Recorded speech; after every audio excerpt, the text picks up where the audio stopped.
I got 11 years of my prison sentence knocked off. 11 years.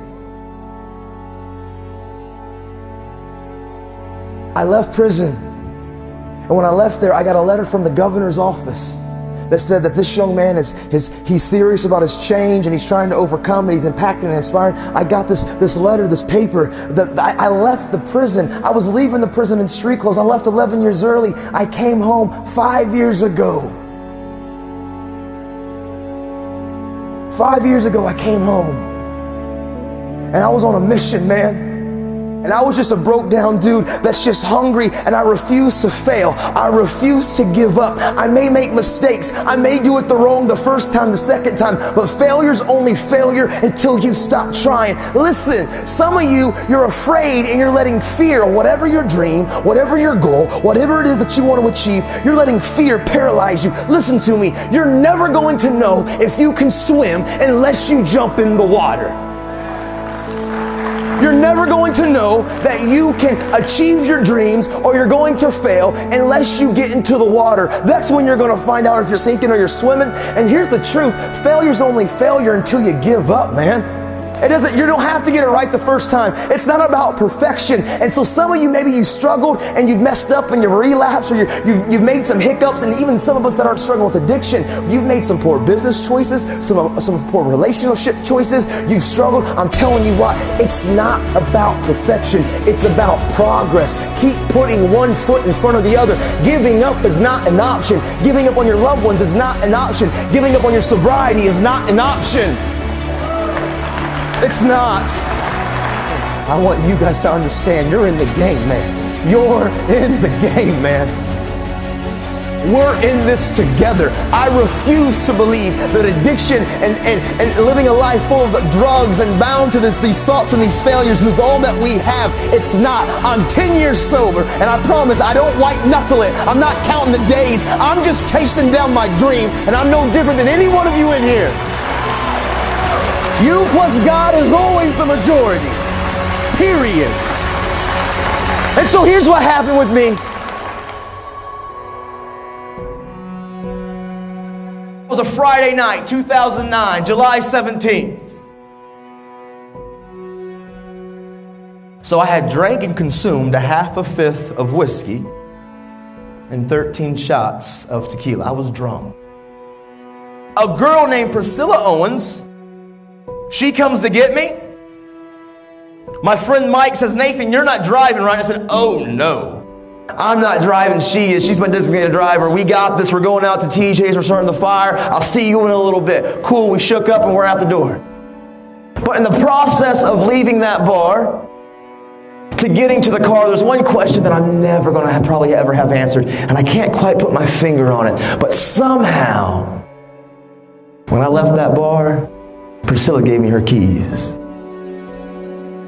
And I remember these next few moments. I remember the atmosphere. I remember what was being said. I remember everything, every part of it. I remember the shorts that I had on. I remember more clearly than anything the next words I heard out of Priscilla's mouth. I remember them so clearly. Every vowel, every consonant articulated so precisely. And it was so clear, as crystal clear as day. Well, the next words I heard from Priscilla were simply this: tree! And when I hit that tree, that case of beer bottles that was behind her catapulted forward at impact. And that woman named Priscilla, who didn't have her seatbelt on, catapulted forward at impact. And that thing called the windshield in your car and that case of beer bottles met with Priscilla in between. And she slid down to the floorboard, and her neck rested on the middle console. And at 23, choices and decisions that I made, Priscilla Owens lost her life. She was a mother of two, she was a daughter, and she was a sister.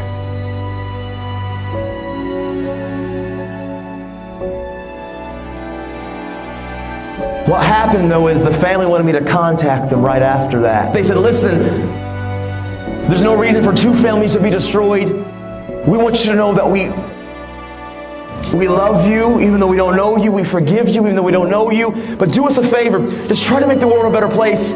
Try to don't let Priscilla die for nothing. Just make a difference.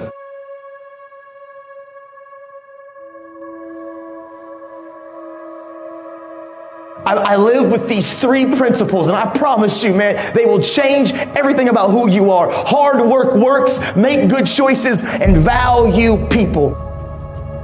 I decided 10 years ago, literally, when this all happened and I went to prison, I was like, you know what? I want to make this promise. I want to keep it to this family. I come from a lot of brokenness. I don't know where to start, but what I do know is the importance of the choices that I make. And so literally, I wrote the word, change the world, and I slapped it on my little prison cell window. And every single day I woke up and I realized, make good choices, great things happen.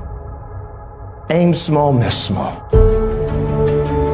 I promise you, if some of you will just begin to take ownership of your life, and some of you probably are already thriving and doing phenomenal and making good choices, I want to say keep going. Don't give up. Keep pursuing it, because I promise you, every single one of you were meant to leave your fingerprints on history.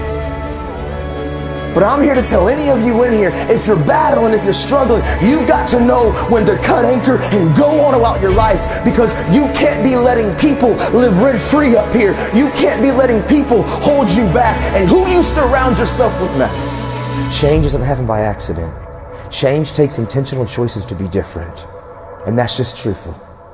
Today, I'm going to give my attitude all that I got. I'm going to give working on my character all that I got. I want to try to be responsible with all that I got. I want to be the best me with everything that I got, with all that I got. If we can every day look in the mirror and say, I don't need to be perfect, but I want to progress today. Every day, I'm going to get a little bit better. I promise you, accountability and transparency will change your life. As much as you want to sometimes isolate and be by yourself and think that you can do this on your own, you can't.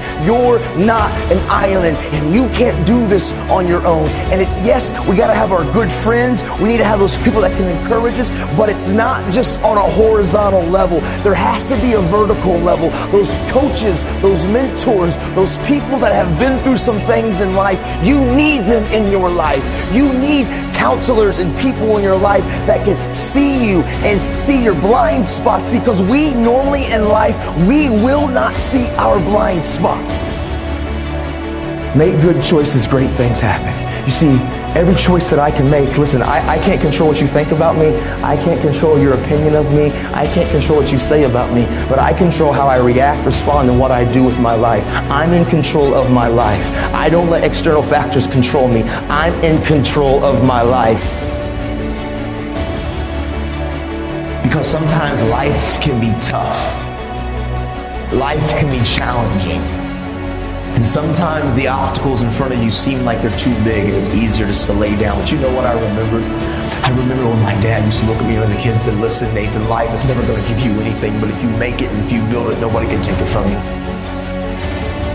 Because hard work and tenacity and refusing to quit and chasing your dream, you'll get there, I promise you. Maybe you don't hit the stars, but you'll land on the moon. You just don't give up and you go after it, and you stop caring about the opinions of people around you.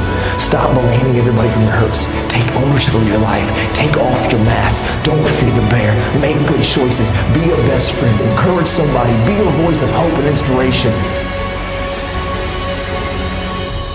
This is your moment.